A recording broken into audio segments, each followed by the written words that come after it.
Gordon Chang is, of course, well known to everyone in this room and everyone who follows China. He is one of the country's foremost, I think, public figures in terms of describing the challenges that we're addressing with this Committee on the Present Danger.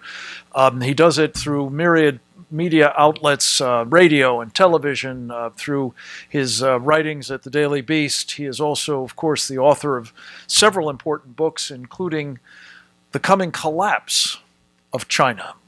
I'm very privileged to say he's also a weekly guest on our radio program, Secure Freedom Radio, and we're delighted to have him here with us today to talk a little bit about trade and the context in which we are discussing it today against the present danger. Gordon Chang, welcome.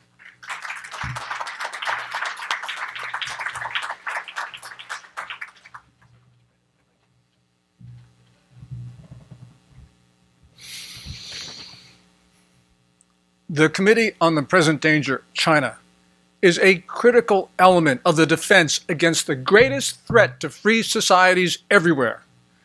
It is an honor for me to be here today. Thank you so much, Frank. Just about everything is on the line in our trade talks with China. This is where we determine our future, not just this decade, but in subsequent periods. Yes, it is that significant because we have an opportunity to not rescue Chinese communism. We've done that so many times in the past, starting with President Nixon.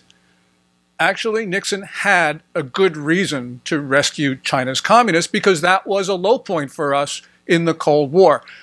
But we also saved China after the Tiananmen Square massacre in 1989. We shouldn't have done it then, and we shouldn't do it now. We shouldn't do it now because Xi Jinping, I think the greatest danger to us and to other societies, is at a weak point. He needs a lifeline. He needs a lifeline because his economy is weak. The official National Bureau of Statistics says that China's economy grew 6.6% last year, but that's far too high. A professor at Renmin University in Beijing created a sensation across China in December when he said in 2018, China will grow no more than 1.67%, and it may actually be contracting. And that sounds just about right. Well, we know in March, after 3 months of evident contraction, the Chinese economy picked up a little bit. It picked up a little bit because Chinese leaders said that they were going to do something that they said they would never do, which is to flood the economy with debt. Flooding the economy with debt is not sustainable. There is only one sustainable escape path for the Chinese Communist Party, and that is a trade deal with the United States. So I say we should not sign a deal with China, and today I'll talk about 5 reasons for not doing so. First, China just has not honored trade deals with the United States for decades. So who thinks here that the remedy for a failed decades of trade agreements with China is to sign up another one? Second of all, China does not believe in the notion of comparative advantage, which underpins global trade. So there's really nothing to talk to Xi Jinping about. Third, a trade deal will try to open up China. In other words, to reform China. But even if it were in our interest to reform China, and that is not one of our goals, it is simply not possible to do that with Xi Jinping. Xi Jinping, for about a half-decade, has been reversing reform in China because he believes in a state economy. And that's clear because we know about his Made in China 2025 program. Xi Jinping simply does not share our goals when it comes to trade or anything else. And that means we can't accomplish anything with an agreement. Fourth, Xi Jinping just does not believe in the legitimacy of the Westphalian international system. For more than a decade, he's been dropping hints that China is the world's only sovereign state. In September 2017, his foreign minister said that Xi Jinping's thoughts on diplomacy make innovations on and transcend 300 years of Western international relations thinking.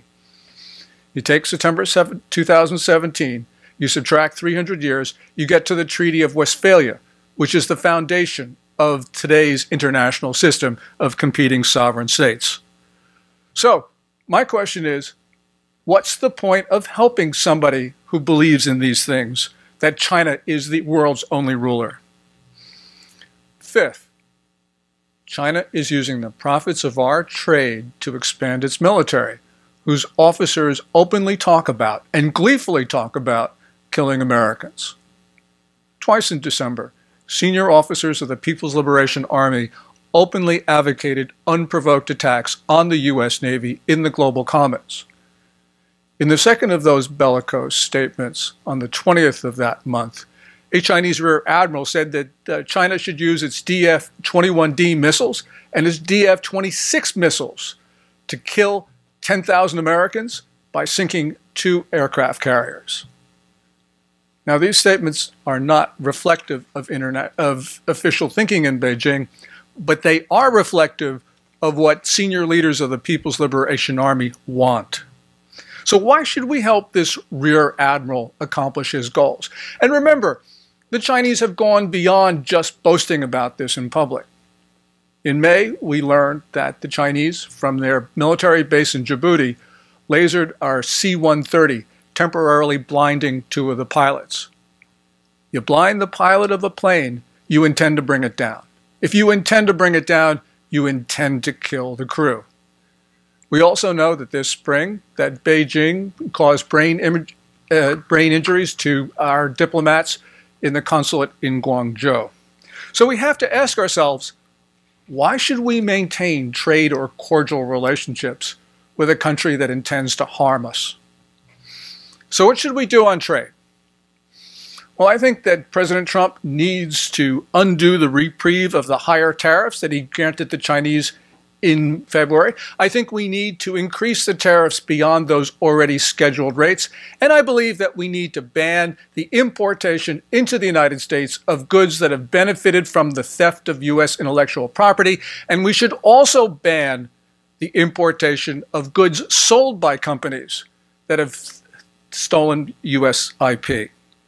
We should do these things until Beijing stops stealing our intellectual property and stops committing trade violations. Now, not many people think that this will happen, but we've got to remember that we have leverage over the Chinese. We have a healthy economy, the Chinese do not. We have a larger economy than China's, and our economy in reality is growing faster than theirs. And we have an economy that is not dependent on trade. The overriding reality is that the Chinese are critically reliant on the U.S. market. Beijing statistics, which normally understates China's exports to the U.S. because they don't count transshipments through Hong Kong, they show that in 2018, China's merchandise trade surplus with the United States accounted for 91.9% of China's overall merchandise trade surplus. 91.9%. Now, most everyone believes that you can't separate the U.S. and the Chinese economies. And indeed, Chinese Premier Li Keqiang, in his March 15th once-a-year press conference, actually came out and said, it is not feasible or possible to separate China and the United States. Well, if the Chinese Premier said that, he's obviously worried about it. He is concerned about this discoupling of the two economies, this disengagement, because people understand that our tactics and our strategies in the past to try to engage China have just completely failed, and that we should try something new. Will disengagement hurt us? Yeah, of course it will. But people forget that we're already suffering a grievous wound. Each year, China steals U.S. intellectual property to the tune of hundreds of billions of dollars. Some people say as little as $150 billion. Some people say $600 billion. But the amount is a grievous wound to the United States. It is consequential. After all, we have an innovation-based economy, and if we cannot commercialize our innovation, we do not have an economy of the future, and we do not then have a society of the future. So yes, disengagement will hurt, but it is necessary. But we cannot expect that the remedy for decades of misguided U.S. trade policy is going to be without cost. We have to disengage. We have to disengage now. And for God's sakes, let's not save the Chinese economy and the Chinese political system again. Thank you.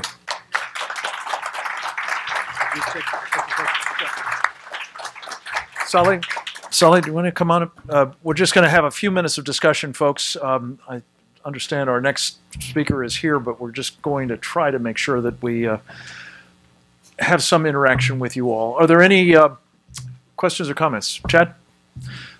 Chad, formerly with the House Foreign Affairs Committee. And now I'm retired for the third time. Retired for the third time. Gordon,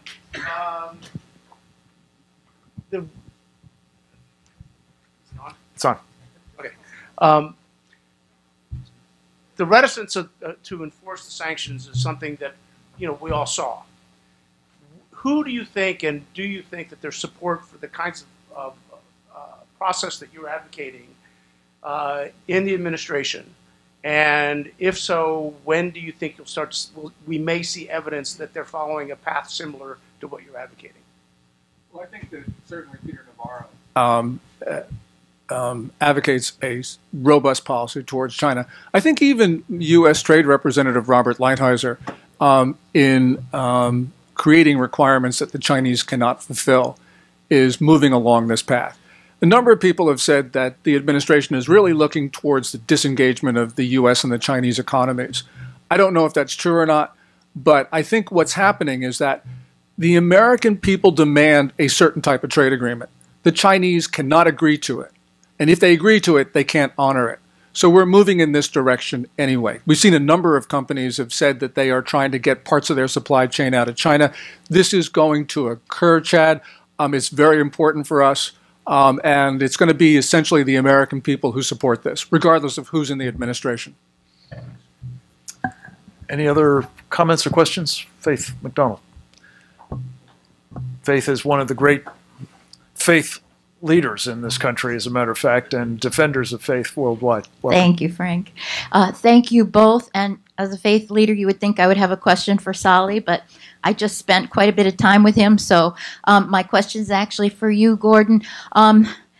China is swallowing up Africa right now. I'm very concerned about China's role and influence in Africa in many countries, and what can we do to convince U.S. businesses that they should be competitive with China in Africa? They should be pushing. They shouldn't be afraid of Africa. They should go in and get things done. That's a great question. And it's not only Africa, it's also in the regions closer to home, Latin America and the Caribbean.